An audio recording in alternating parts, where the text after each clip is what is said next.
하겠습니다. 마태복음 5장 8복입니다, 여러분. 5장 1절부터 12절까지 한 절 한 절 같이 합독하겠습니다. 같이 읽겠습니다. 마태복음 5장입니다. 5장 1절부터 12절입니다. 시작.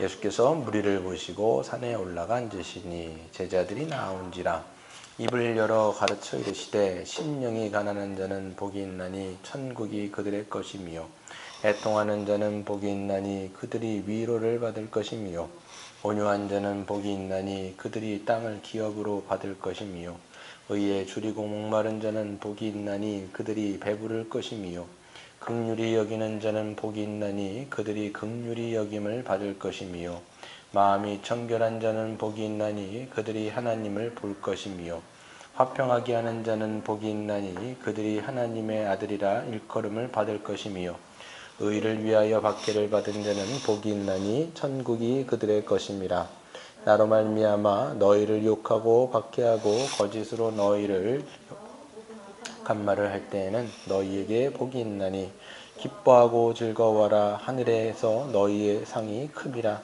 너희 전에 있던 선지자들도 이같이 박해하였느니라. 아멘. 네, 오늘 또 팔복의 두 번째 시간을 갖도록 하겠습니다. 광고를 잠깐 좀 해야 되겠네요. 이제 며칠이 안 남았습니다. 이번 주 이제 9월 27일이 이제 세례식이 있습니다. 아까 우리 기도한 것처럼 세례식 우리 경화자매 그다음에 지민이가 유아세례를 받고요. 그것을 위해서 기도해 주시고 또 우리가 그 다음 주에 10월 4일입니다. 그러니까 추석 후에 바로 이제 정회원 제도 우리가 정회원 서약을 이제 하게 됩니다. 그래서 이것을 위해서 여러분들 많이 더 기도해 주시고 이것들 때문에 이제 저희들이 몇 가지 그 행사들을 진행하게 됩니다. 여러분 아시는 것처럼 그때 이제 저희들 성찬을 굉장히 오랜만에 이제 하겠죠. 예전에 그때 성찬을 멈췄고 이제 다시 이제 정회원이 되어지는 그 멤버를 통해서 성찬이 될 것이고요.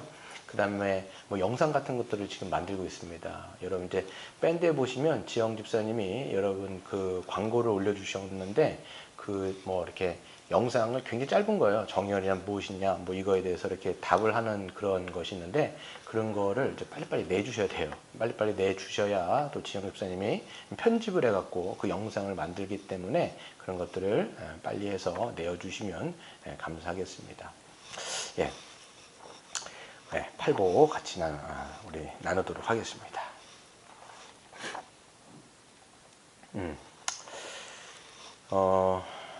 팔복을 이제 보시면 8가지 복입니다. 그래서 마카리오스 이렇게 해가지고 복 있는 자는 해서 이제 그 복에 대해서 이야기를 나누고 있습니다. 우리가 이제 한국 사람들은 이제 복을 굉장히 좋아하죠. 그래서 예전에도 보면 뭐 지금도 마찬가지고요. 방석에 그다음에 뭐 젓가락에 밥그릇에 그래서 복이라는 그 한자가 많이 박혀 있는 것을 우리가 볼 수가 있습니다. 그래서 야 이제 참 복을 참 우리는 사랑하는 민족이구나 이렇게 생각할 정도로 이제 이 복을 참 많이 우리가 좋아하는데 그 복에 대해서 쭉 설명이 돼 있어요. 그러니까 여러분들이 알고 있는 그 복.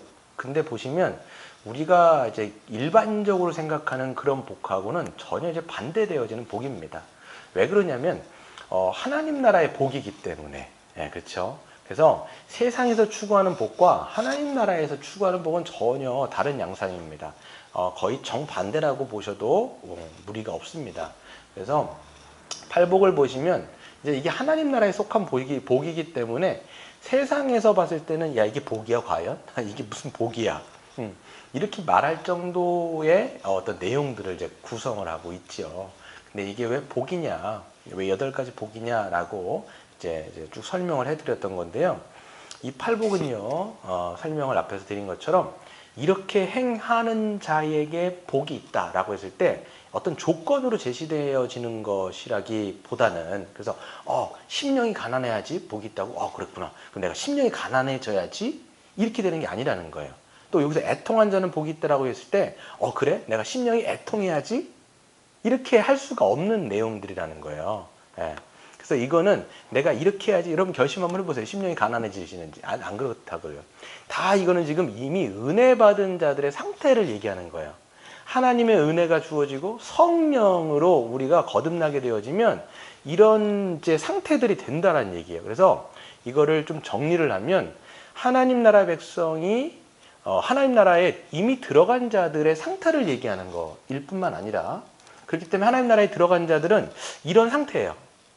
마음이 가난하고 애통하고 또 마음이 온유하고 또 의에 줄이고 목마른 그런 심령들의 상태가 된다는 거예요. 예. 거듭난 자들을 얘기하는 거지 이게 그냥 세상 사람들을 얘기하는 것이 아니다. 이것을 여러분들이 명확하게 좀 기억하고 넘어가셔야 됩니다. 그래서 하나님 나라 백성이 이미 소유한 영적인 특징 뿐만 아니라 어떤 소유한 성품인 동시에 장차 빚어져 가야 될 성품이기도 한 거예요. 그래서 이미 하나님 나라에 들어간 자라면 이런 이제 성품들이 있다. 동시에 그런데 이게 완전하지 않죠. 그래서 계속적으로 우리가 이런 성품으로 빚어져 가야 하는 어떤 기준을 또한 제시하고 있는 거예요. 늘 여러분 우리가 이 성경을 보시면 이미와 아직이라고 하는 그런 그 성경적인 신학적인 구조 안에서 성경이 계속 이야기되고 있다는 것을 늘 염두에 두셔야 되겠죠. 그래서 심령이 가난하고 애통하고 온유하고 의에 줄이고 목마르고 또 긍휼히 여기는 자, 이게 다 복 있는 자들의 어떤 특성들인 거예요. 복 있는 자들의 특징들. 근데 그런 이제 복 있는 자들의 어떤 영적인 특징들을 갖고 있는 자들에게 주어지는 약속된 것들이 있습니다. 약속된 복들이 있는데 그 복들이 뭐냐라고 얘기하면 그 복들은 이제 뒤에 달려 있는 거죠. 천국이 그들의 것입니다. 이게 약속된 복이에요. 또 그들이 위로를 받을 것이다. 땅을 기업으로 받을 것이다. 그들이 배부르게 될 것이다. 긍휼히 여김을 받을 것이다. 하나님을 보게 될 것이다. 하나님의 아들이라 일컬음을 받을 것이다. 천국이 그들의 것입니다. 이런 등등등의 또 그들의 상이 큽니다. 뭐 이런 이제 쭉 이제 복의 약속들이 쭉 나오는 거죠. 근데 이 복의 약속된 복의 내용 자체도 이미 하나님 나라에 들어간 자이기 때문에 이미 주어진 복이기도 하고요. 또한 동시에 이것이 장차 완성될 하나님의 나라에 이제 나라에서 받게 될 복이기도 한다는 거예요. 이 두 가지가 다 있어요. 그래서 심령이 가난한 자에게는 이미 천국이 우리의 거지만 아직 완성되지 않은 하나님의 나라가 있죠. 그래서 천국 하나님 나라 여러분 동일한 그 단어라고 말씀을 드렸습니다. 그렇기 때문에 이미 주어진 것이기도 하고 또 장차 우리에게 약속된 것이라고도 우리는 말씀을 드릴 수 있습니다. 뭐 가령 예를 들어서 마음이 청결한 자는 하나님을 볼 것이다. 여러분 지금은 영적으로 봐요. 그렇죠. 하나님 나라에 들어간 사람 자기가 성령으로 거듭나고 그다음에 이미 하나님 나라에 들어온 사람은 하나님을 아바 아버지로 보게 되는 거예요. 그렇죠. 근데 여러분 육신의 눈으로는 못 봐요. 지금은 영적으로 우리가 그 눈을 떠서 보게 되는 겁니다. 이미 우리가 누리고 있는 복이에요. 그러니까 하나님 나라에 이미 들어간 자는 그걸 누리고 있는 거죠. 그러니까 여러분이 우리가 하나님을 아바 아버지라고 고백하고 그분을 찬양하고 섬기고 예배하고 또 그런단 말이죠. 그게 보는 거예요. 보는 거. 그런데 장차 예수님이 오시면 하나님의 나라가 완성되고 우리는 하나님의 영광을 이제는 눈으로 보게 될 거예요. 영적으로 어떤 게 아니라 이제는 눈으로 이게 고린도전서 13장에 보면 나오지 않습니까? 얼굴과 얼굴이 맞대어서 보게 되는 거예요. 지금은 우리가 거울에 비치는 것 같이 보이지만 이게 사도 바울의 표현이에요. 지금 우리 현대 21세기를 살아가는 거울은 딱 보이는데 그 당시 사도 바울이 살던 그 당시의 거울은 동으로 만들어졌을 거야. 아마 동이 구리로 이렇게 만들어져 갖고 얼굴이 정확하게 보이는 게 아니라 희미하게 보였단 말이에요. 지금은 우리가 하나님을 희미하게 보나 그때는 얼굴과 얼굴을 맞닿는 것처럼 그때는 보게 될 거예요. 그때는 오감을 다 해가지고 하나님을 우리는 뭐라 할까요? 느낄 수 있는 그런 맨 마지막에 시대가 오게 되는 것이죠. 이것처럼 이 여기서 약속된 복은 다 현재적인 동시에 미래적이다. 그렇기 때문에 우리는 어떻게 됩니까? 하나님의 나라를 살아가는 사람들은 그 나라를 이제 소망하게 된다라고 얘기할 수가 있겠죠. 그리고 이제 세 번째 팔복의 이제 구조 8가지 복을 쭉 12절 동안 이렇게 되어 있는데 이 구조를 크게 두 가지로 나눌 수 있다고 말씀을 드렸습니다. 그래서 첫 번째부터 네 번째까지 심에 온 의까지 요 네 가지는 성도와 하나님과의 관계 안에서 주어지는 어떤 성품이며 복에 관한 내용이라면, 그 다음에 다섯 번째 복부터 여덟 번째 복까지가 바로 성도와 다른 사람들과의 관계 안에서, 그래서 보시면 뭐 마음이 청결하다든지 화평하게 한다든지 의를 위해서 박해를 받는다든지, 그러니까 다른 뭐 세상과의 관계도 마찬가지고 누군가의 관계 가운데서 드러나는 하나님 나라의 백성의 성품 혹은 그때 주어지는 복이라고 우리는 이야기할 수 있습니다. 그래서 이것을 이제 크리소스톰이라고 하는 분은 일종의 황금의 사슬이다 이렇게 이야기를 하고 있죠. 그 크리소스톰이 이제 황금의 비이기 때문에 이제 한자로 보니까 금구 이렇게 얘기하더라고요. 보니까 말이 좀 이상하지만 그래서 그분이 일종의 황금 사슬. 그래서 연결 다 돼 있어요. 그래서 이것이 하나 떨어져 있고 두 개 떨어져 있는 것이 아니라 지난 시간에도 살펴본 것처럼 다 연결돼 있어 가지고 이렇게 진행이 되고 있다는 것들을 여러분들이 좀 생각해 보시면 좋겠습니다. 그래서 지난 시간에 다뤘던 이제 심령이 가난한 자는 복이 있는데 천국이 그들의 것입니다라고 했을 때, 심령이 가난한 사람은 어떻습니까? 이거는 물질적인 어떤 가난이라기보다는 여기 성경에서 나온 건 다 영적인 어떤 성품들이에요. 영적인 내용들이에요. 다 영적인 내용들이에요. 이거는 영적으로 스스로 구원에 이를 수 없는 그 상태를 직시하기 때문에 영적 파상 상태를 자기가 안 거예요. 나는 정말 하나님 앞에 이 죄로 말미암아 내가 하나님의 심판과 진노를 피할 수 없는 그런 비참한 처지에 내가 처해 있구나 라는 것을 아는 상태예요. 그렇죠.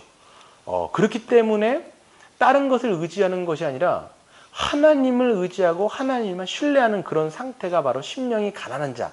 그렇기 때문에 그런 사람에게 복이 있는 거예요, 여러분. 그렇게 영적으로 영적으로 파산 상태에 있는 사람.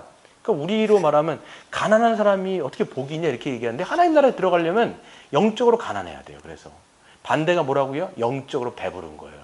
자기의 교만, 자기의 의가 너무 센 사람들은, 그러니까 예수님 당시에 누구를 안 받아야 되냐면 복음을 안 받는 거예요.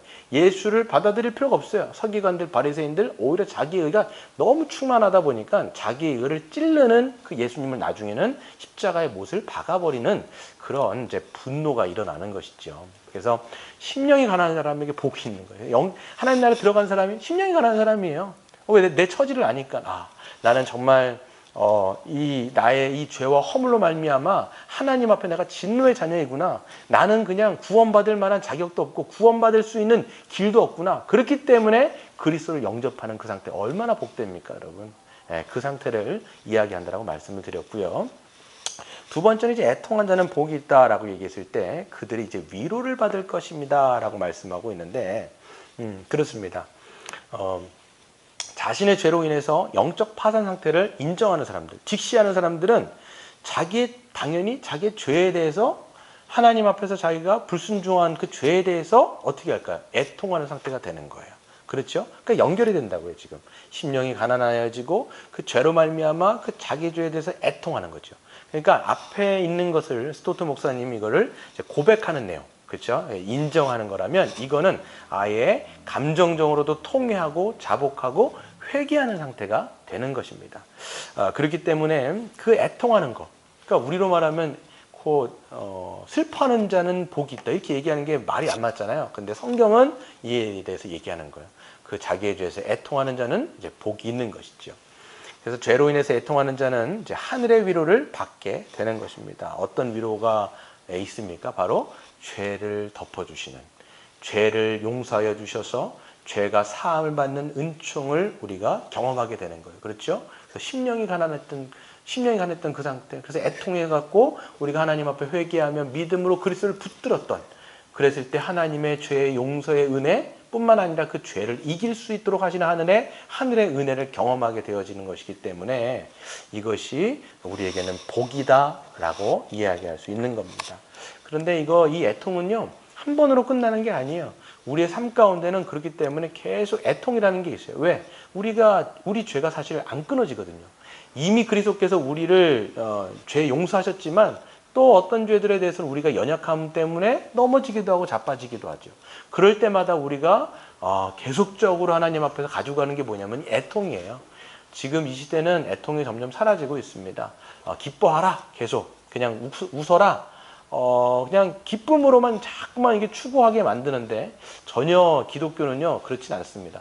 진정성이 있고 무게감이 있죠. 그렇기 때문에 우리가 너무 이렇게 자기 어떤 그 연민에 빠져드는 것도 여러분 잘못이지만 죄를 간거하고 그냥 이것을 묻어놓고 살아가는 것도 하나님의 뜻은 아니죠. 그래서 우리가 애통할 때마다 하나님 앞에 회개할 때마다 또 하늘의 위로를 받게 되어지는 것이고 맨 마지막 예수님께서 다시 오셨을 때 우리의 눈에서 눈물을 닦아주신다. 이건 뭐야?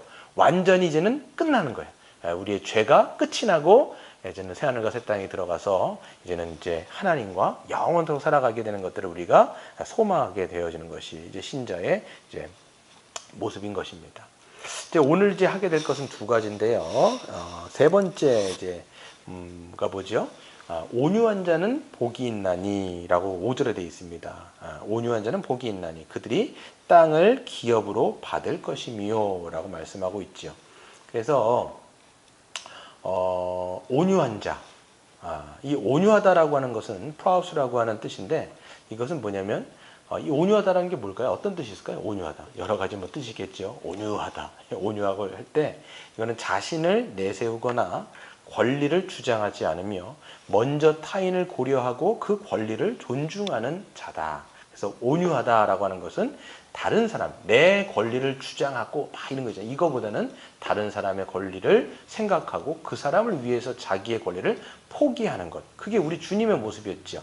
우리 주님 뭐라고 말씀합니까? 나는 마음이 온유하고 겸손하니 나의 멍에를 베고 나에게 배우라. 그리하면 너희의 마음이 쉼을 얻을 것이다 라고 말씀하시면서 온유의 그런 샘플은 바로 우리 주님입니다. 그렇기 때문에 우리 주님께서 우리 같은 자를 위해서 십자가에서 죽으시며 자기의 모든 권리를 포기하셨지 않습니까? 그래서 하늘 영광 다 버리시고 이 땅에 내려오셔서 이 땅 가운데서 우리의 어떤 권리를 찾아주시기 위해서 자기의 권리를 포기하시는 모습들을 우린 주님의 이 삶에서 모습에서 볼 수가 있습니다. 그렇기 때문에 온유한 자는 예수 그리스도로 말미암아 이 온유한 자는 하나님 앞에서 이제 온유하게 됩니다. 하나님 앞에서 온유하게 되고요. 그다음 주의 말씀을 이제 온유함으로 받고 그 앞에서 순종하게 됩니다. 그래서 하나님 나라에 들어간 자의 특징 중에 하나가 이제 온유한 거예요. 마음이 온유한 거, 주님을 따라서 온유한 거. 그래서 이 온유하다라고 하는 것은 뭐 그냥 여러분 잘못 생각하면 힘 매가리가 없거나 힘이 없거나 뭐 그냥 그래? 뭐 이게 귀가 얇아하고 왔다 갔다 이런 얘기가 사실 하는 거 아니에요.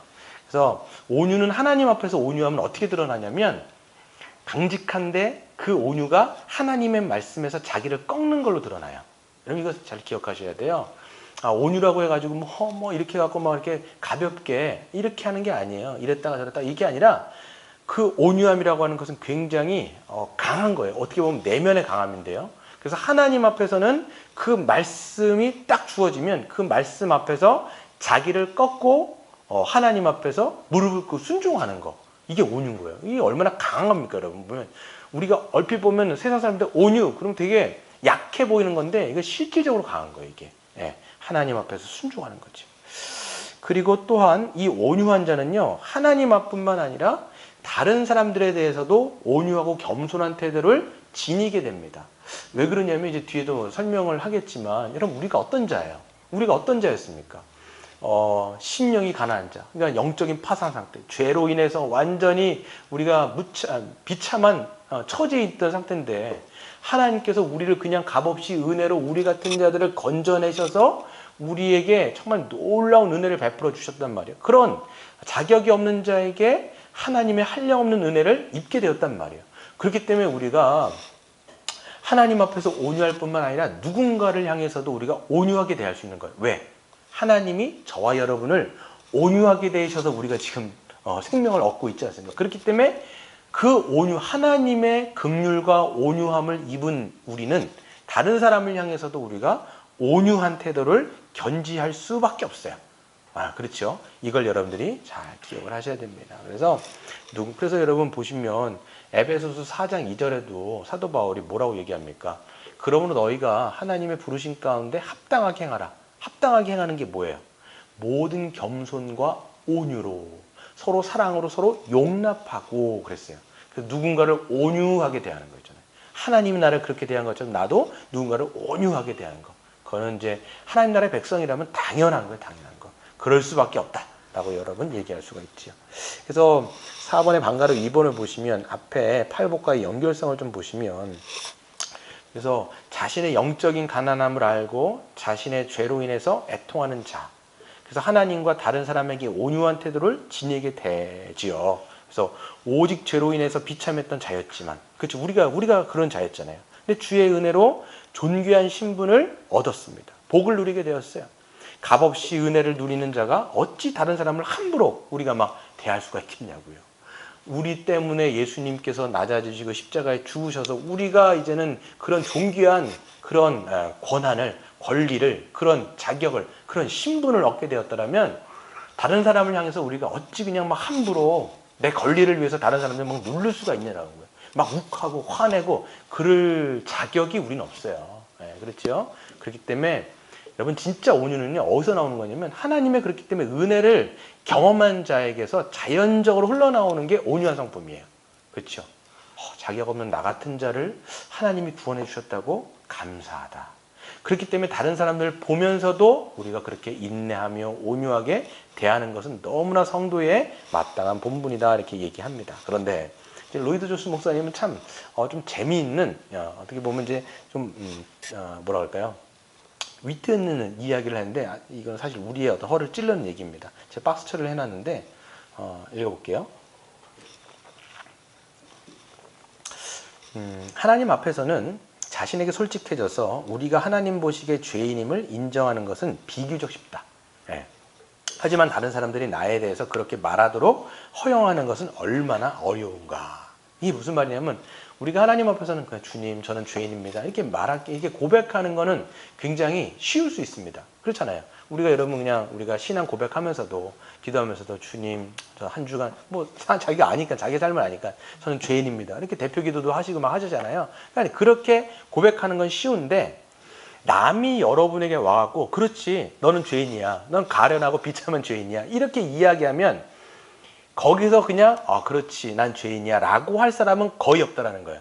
스토트 목사님이 뭐라고 되냐면, 누군가 나에게 그렇게 얘기했을 때 한 대 코를 쥐어박아 버리고 싶다, 이렇게 이야기를 하고 있습니다. 이렇게 뭐냐면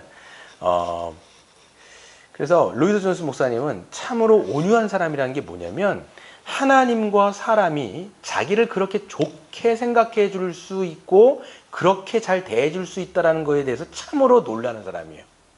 그러니까 자기 자신을, 여러분도 알고 저도, 우리 스스로가 어떤 사람인지 알잖아요.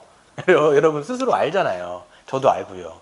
근데 하나님이 나 같은 자를 이렇게 존귀하게 대주, 우리를 얼마나 존귀하게 대해 주셨냐면, 누가복음 그 15장에 나오는 게 우리 얘기예요, 사실. 그러니까 우리는 그냥 둘째로서 그냥 가산을 다 탕진하고 그냥 방탕하게 지내다가 돌아온 거 아니에요. 그랬더니 아버지가 어떻게 합니까? 그 아들이 저 멀리서 돌아오는데도, 멀리 있는데, 멀리서 오는데 그 아버지가 막 뛰어가가지고 아들을 부여잡고 아들에게 키스하고, 그 다음에 막 가락지를 껴주고 신발을 신겨주고 하면서 그 자기의 그 가산을 다 탕진하고 돌아왔음에도 불구하고 그렇게 아버지가 그를 사랑하고 그를 존귀하게 가락지를 끼워줬다라고 하는 것은 그 기업을 물을 수 있는 그런 자라는 것을 확인해 주는 거예요.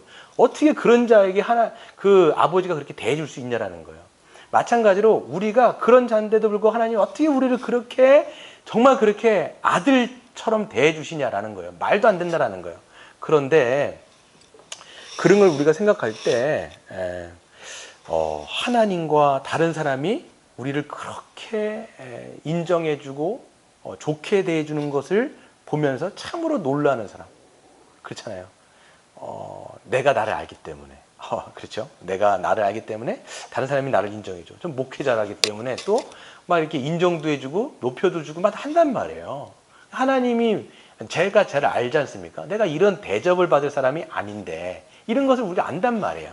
저만이 아니라 여러분 모두가, 우리가 그렇게 다른 사람에게 대접을 받고 이렇게 하는 것 자체가 너무 익숙해지면 좀 안 됩니다. 그래서 그래서 이것은 그가 다른 사람들을 대할 때마다 온순하고 겸손하고 민감하고 인내심 있게 만들어준다. 즉 온유함이란 주님의 은혜를 진정으로 경험한 자에게서 나오는 영적인 성품이다 그랬어요.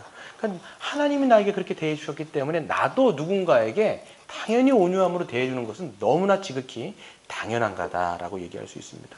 하나님 여러분 우리를 향해서 얼마나 참아주세요. 그렇죠. 인내하는 게 여러분 굉장히 크다. 끝없이 참아주신단 말이에요. 그러니까 우리도 누군가를 향해서 계속 끊임없이 참아주고 인내하는 건 굉장히 중요한 거, 중요하다라고 얘기할 수 있습니다.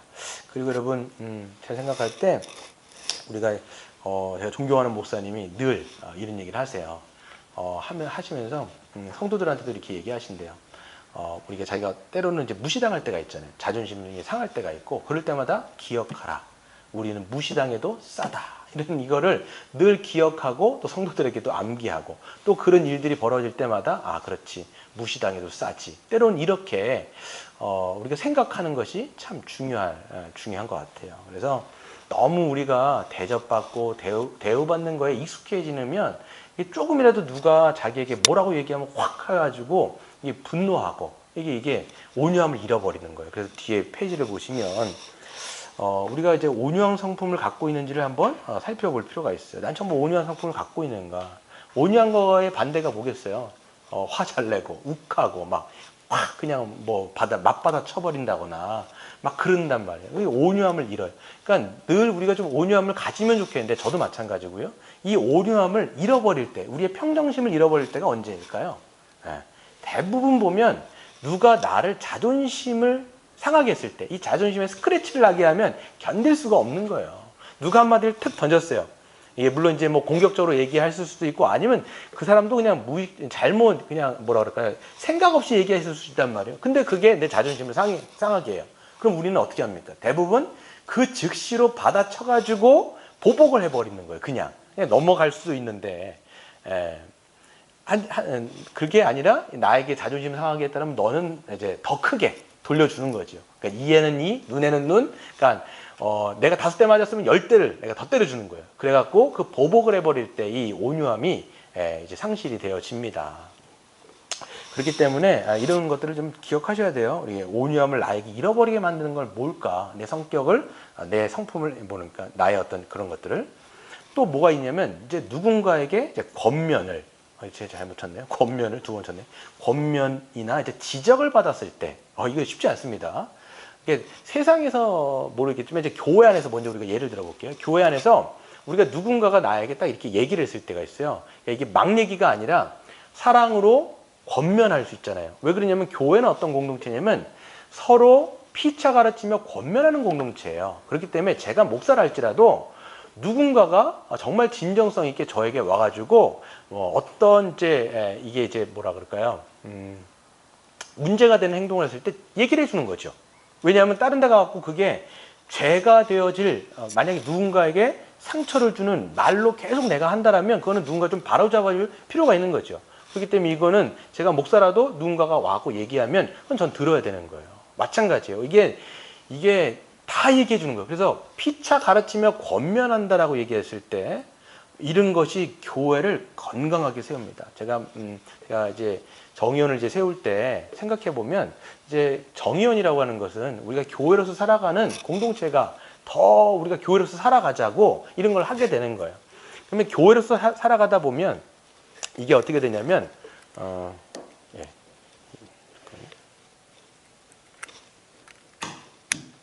하나 둘 셋 어떻게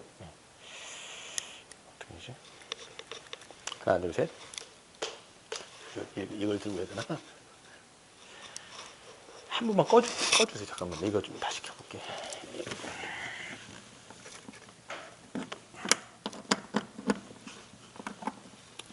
켜주세요. 하나 둘 셋 됐습니다. 껐다 켜니까 되네요. 그래서 이 온유함이라고 하는 것은 이게 우리가 연습해야 될 거예요. 이미 부여받은 우리가 성품이기도 하지만 또한 계속 반복적으로 그리스도 안에서 이 온유함이 무엇인지를 우리가 생각해보고 배워나가야 될 거예요. 너희는 나는 온유하니 나에게 와서 나의 멍에를 쥐고 배우라고 말씀하시지 않습니까? 이거 배워야 돼요. 그래서 서로 이야기해주고 서로 권면해주고 때로는 지적질이 아니에요. 이거는 그래서 사랑하는 마음으로 뭔가를 이야기해줬을 때 그것을 들을 수 있는 뭡니까 성품의 어떤 이 신앙의 성품의 어떤 그 좀 수준 높은 거 있잖아요. 이거 되게 높은 거예요, 사실. 누군가 여러분 뭔가를 딱 얘기했을 때 쉽게 받기가 어렵습니다. 목회자 같은 저 같은 경우 더 그럴 수 있어요. 왜 그러냐면 나는 이런 사람이니까, 나는 직분이 목사니까 이렇게 얘기하는 순간 누군가가 얘기해주면 계속 안 듣는 거예요.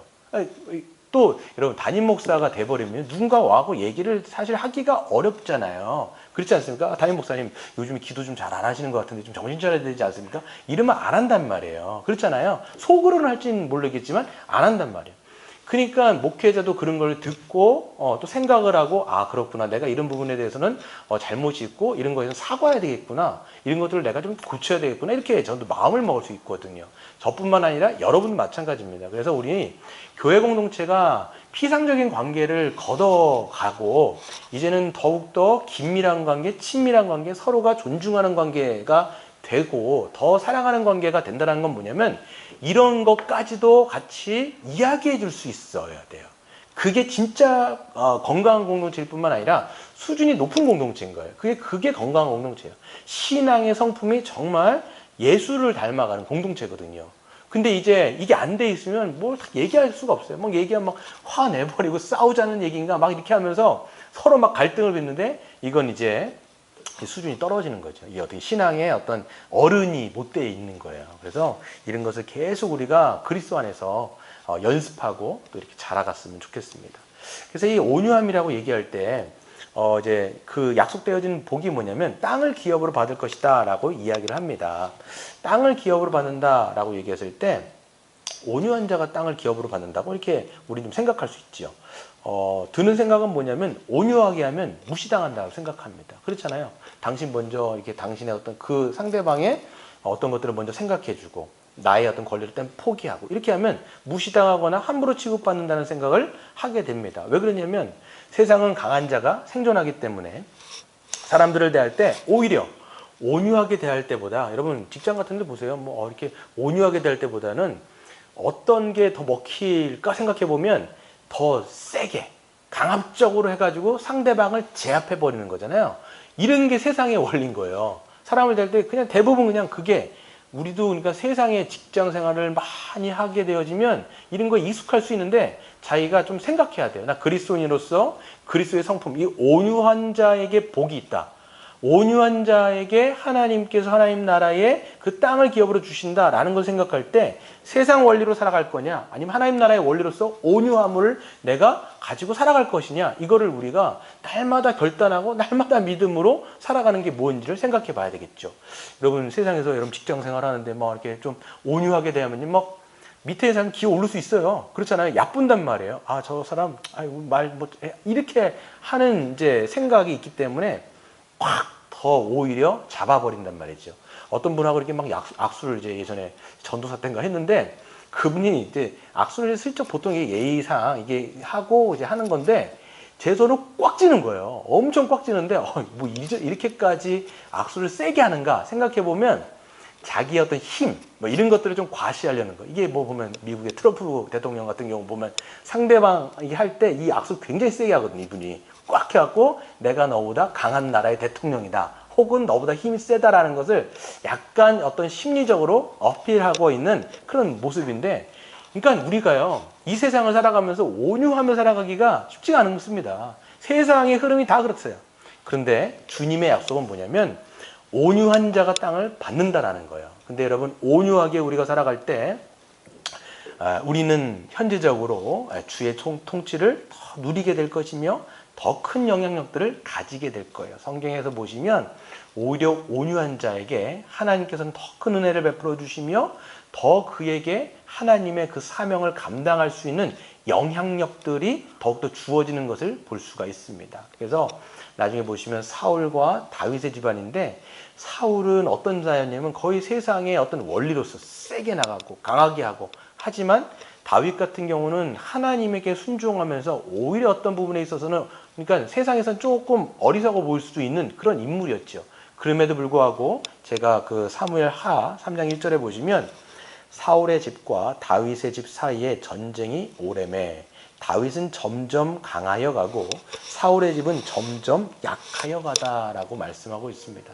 하나님은 온유한 자를 끊임없이 하나님께서 은혜 베풀어 주시고 또 통치를 누리게 하시며 또 그 복락을 누리게 하시고 또 결국은 장차 하나님의 영원한 나라를 기업으로 받게 될 것이다 라고 말씀하고 있는데, 이 예수님이 말씀하신 것은 시편 37편의 인용구입니다. 시편 37편의 인용구는 어떤 거냐면, 제가 다 읽진 않겠지만 이거예요. 악을 행하는 자들 때문에 불평하지 말며 불의를 행하는 자들을 시기하지 말라. 그러니까 시편 기자가 딱 생각했을 때 강하고 막 세고 그런 사람들이 더 기세등등하게 세상에서 힘을 가지고 막 살아가는 것처럼 보이는 거예요. 그러니까 온유하게 살아가는 사람들은 더 좀 병신같이 보이고 어리석어 보이고 바보같이 보이고 참 맨날 뭐 뺏기는 것 같고 그러니까 어줍지 않게 손해보는 것 같고 이렇게 보이는데, 시편 기자가 결국은 뭐라고 말씀을 하고 있냐면, 결국은 힘으로써 모든 것을 제압하며 살아가려고 했던 그 사람들은 결국 하나님께서 심판하실 것이요, 예수 그리스도의 말씀 가운데 그리스도처럼 온유하게 살아가는 자는 결국 장차 하나님의 그 땅을 기업으로 유업으로 받게 될 것이라는 것들을 약속하시는 구절이 바로 시편 37편인 것이지요. 그래서 여러분, 우리가 온유함으로 살 때 묵상과 적용해 보시면 우리는 손해를 당할 수도 있을 거예요. 또 무시를 당할 수도 있을 것입니다. 때로는 교회에서는 그렇지 않을 거예요. 교회에서는 우리가 함께 성령의 공동체이기 때문에 온유함이 당연한 것이지만, 세상에서 그렇게 살아갈 때는 우리가 때로는 무시와 손해를 당할 때 그때 우리가 생각하는 거예요. 주님의 고난과 그 주님께서 얼마나 무시를 당했는지를 우리가 생각해 볼 때 우리가 거기에 동참하는 거다라고 생각하면서 승리하시는 저와 여러분 되기를 바랍니다. 그래서 루돌프 스티어라는 분은 이렇게 얘기합니다. 자기 포기가 세상을 지배하는 길이라는 거예요. 여러분, 세상 사람은 악착같이 막 누군가를 강압적으로 할 때 지배하는 것처럼 보이지만, 그럴 때는 숭숭숭숭 힘이 빠지기 시작합니다. 근데 오히려 자기를 포기하고 자기를 내려놓고 자기의 권리를 내려놓을 때 오히려 그것이 영향력 있고 지배력이 훨씬, 하나님의 지배력을 그를 통해서 쓰시기 때문에 그게 그 영향력이 훨씬 크다라고 이야기하고 있는 내용인 것이죠. 그래서 여러분, 온유한 자 땅을 기업으로 받을 것이며를 기억하시길 바랍니다. 그 다음에 5번을 보시면, 그 다음에 이제 네 번째 복이죠. 이제 이 복은 의에 줄이고 목마른 자는 복이 있나니 그들이 배부를 것이며. 그래서 마지막 네 번째예요. 이 네 번째 성도와 하나님과의 관계에서 마지막 네 번째인데요. 그래서 의에 줄이고 목마른 자가 누구냐? 여러분, 심령이 가난한 자와 의에 줄이고 목마른 자는 여러분 연결돼 있어요. 심령이 가난하대요. 그렇죠? 가난한 거예요. 그러니까 가난하다 보니까 뭔가를 막 받기를 원하겠죠. 근데 여기서는 이것을 의에 줄이고 목마른 자와 연결을 시키고 있습니다.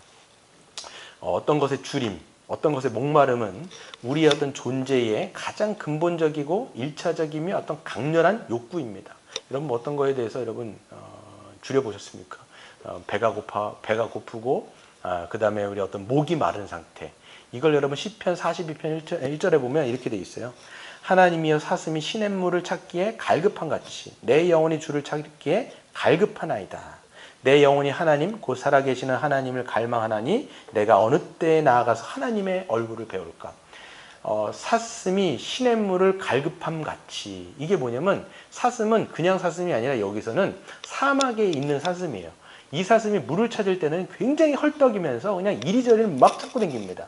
그랬을 때 그 사슴이 헐떡거림처럼 얼마나 목이 마르겠습니까? 그러면 사막에 40도 이상 그런 고온에서 이런 물을 먹지 못하고 우리가 있다라면, 그런 여러분 그 갈급함, 그 목마름, 그 주림, 이런 것들이 여러분 우리에게 있다라면 아주 강렬한 욕구일 거예요. 당연히 자기가 목마르고 주린 거에 대해서 찾기를 원하는 거겠죠. 근데 보시면 영적인 파산 상태는 영적인 굶주림을 야기한다라고 얘기할 수 있습니다. 즉 여러분, 아까 이제 연결되어지는 것인데, 심령이 가난한 자는 왜 심령이 가난합니까? 자기가 죄인이기 때문에 하나님 앞에서 비참한 죄인, 즉 의가 부재한 상태예요. 여러분, 죄인이라고 하는 것은 의가 없는 상태. 그렇기 때문에 당연히 심령이 가난한 사람은 어떻게 뭐가 따라오겠어요? 당연히 의에 줄이고 목마를 수밖에 없다는 거예요. 이렇게 여러분 첫 번째와 네 번째가 연결이 되는 거죠. 하나님, 내가 정말 그 죄인이기에 하나님 앞에 의에 줄이고 목마른 자는 근데 오히려 어떻게 됩니까? 그런 영적인 굶주림이 있는 자는 오직 예수님의 의로 하나님과 온전한 관계 속에서 그분과 친밀한 관계를 누리기를 갈망하는 자가 되는 것입니다. 그래서 자기가 의가 없는 상태라는 것을 우리가 안다라면 비참한 상태, 누더기를 입고 있고 하나님 앞에 설 수 없는 그런 자라는 것을 자기가 안다라면 어떤 갈급함이 있냐? 바로 하나님의 의로 덧입혀져서 하나님 앞에 세워지고 하나님과의 온전한 관계 속에서 하나님을 사랑하고 하나님의 얼굴을 배웁는 그런 영적인 갈급함이 아주 그냥 강렬하게 있게 되는 것이죠. 여러분, 우리에게 있어서 가장 강렬한 열망은 뭐냐면 하나님을 뵙는 그런 갈망이길 바랍니다, 여러분. 그랬을 때 여러분, 여러분? 우리는 뭐에 줄이고 목마른가를 이제 좀 생각해 보셔야 되겠죠. 나는 뭐에 줄이고 목마른가?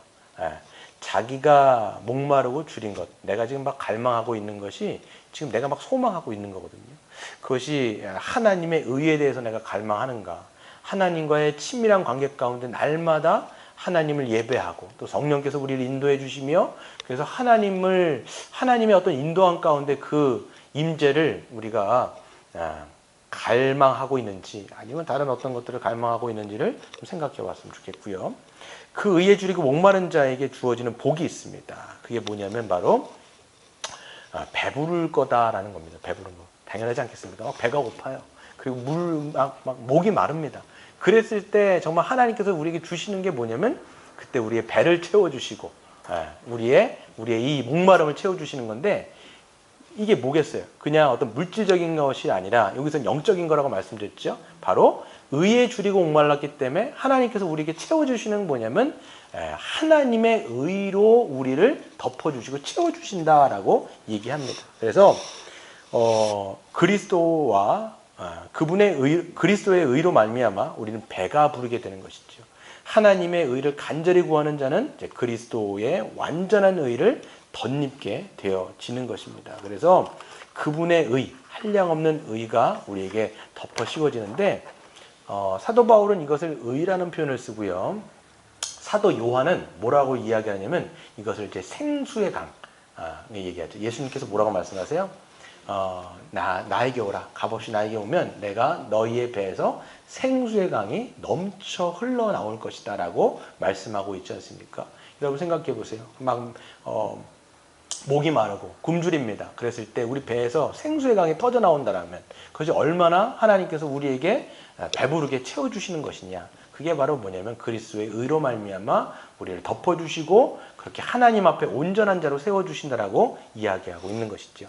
그렇기 때문에 그리스도의 의로 말미암아 하나님과의 관계가 회복되어져서 하나님과의 누리는 그 친밀한 사랑을 경험해 본 사람은요. 더 의에 줄이고 목마르게 돼 있어요. 이건 여러분 우리가 성경적인 경험이기도 하고요. 또 우리의 경험이기도 합니다. 여러분 이게 성도예요. 성도는 하나님과의 그 친밀한 관계, 하나님의 임재를 누려본 사람은 더 누리기를 원하죠. 주님, 내가 의에 줄이고 목마릅니다. 나를 좀 더 채워주시옵소서. 그래서 이 땅 가운데서는요, 아무리 우리가 많이 누린다 할지라도 하나님의 완전한 나라에서 누릴 거에 비하면은 이거는 뭐 거의 간헐적이고 조직제열인 거죠. 그렇기 때문에 이것을 자꾸만 우리가 이 땅 가운데서 계속 사모하게 되는 거예요. 하나님 오늘도 우리를 채워주옵소서. 오늘도 우리를 채워줘. 그래서 우리가 기도하거나 또 말씀 보거나 성도 간의 교제를 누리거나 또 이런 것들을 통해서 우리가 그 하나님께서 우리에게 주시는 것들을 더 누리기를 원하는 것이죠. 그렇기 때문에 그것을 누리는 자들은 이제 우리의 삶 속에서 이제 의로운 삶을 이제 살아가게 되는 것과 연결이 되어집니다. 그래서 스토트 목사님은 이거를 몇 가지 의라고 얘기하는데 세 가지의 의라고 얘기하는데 먼저는 법정적인 의, 즉 하나님과의 관계가 회복되어진 자는 이것을 누린 사람은 도덕적인 의로 나갈 수밖에 없어요. 그래서 우리가 삶 속에서 어떤 이제 거룩함을 지향하고 또 거룩하게 살려고 이 의로운 신분에 합당하게 의로운 삶을 살려고 이제 노력을 하게 되는 거죠. 또 그게 자연스러운 것이고요. 그런 것들을 우리가 하게 된다라고 성경이 이야기하고 있습니다. 하지만 신자는 또 어떻습니까? 이 땅에서 완전한 의를 누리지 못하기 때문에 또 완성될 하나님의 나라를 소망하게 됩니다. 즉, 이 죄와 악이 사라지고 충만한 의가 있는 그런 새 하늘과 새 땅을 소망하게 되는 것이죠. 우리 베드로후서 우리 3장 13절을 한번 같이 읽어보고 마치도록 하겠습니다. 베드로후서 3장 13절입니다. 시작. 우리는 그의 약속대로 의가 있는 곳인 새하늘과 새 땅을 바라보도다. 아멘. 여러분 보세요. 그래서 새하늘과 새 땅은 어떤 나라냐면 의로운 나라예요. 그래서 이 땅에서 우리가 하나님과 의로운 관계를 맺고 의로운 삶을 살아가지만 여전히 여러분 이 완전하지 않죠. 그렇기 때문에 예수님이 오셨을 때 완전한 의, 여기는 정의도 포함되는 겁니다. 그래서 완전 하나님의 공의가 선포되어지고 그 사랑과 그 의가 충만한 새하늘과 새 땅을 우리가 소망하면서 살아가게 되는 것이지요. 그렇기 때문에 여러분 이 심령이 가난한 자, 애통하는 자, 또 온유한 자, 또 의에 줄이 목마른 자, 이 모든 것이 이제 성도가 하나님 나라의 관계, 하나님과의 관계에서 어떤 성품들이 나타난지를 보여주는 것이죠. 이미 여러분 삶 속에 이런 성품이 있기를 소망합니다. 그리고 우리의 삶 속에서 더 이런 성품들이, 이런 자질들이 더 충만하게 이제 배어 나오기를 주의 이름으로 축원드립니다. 기도하겠습니다.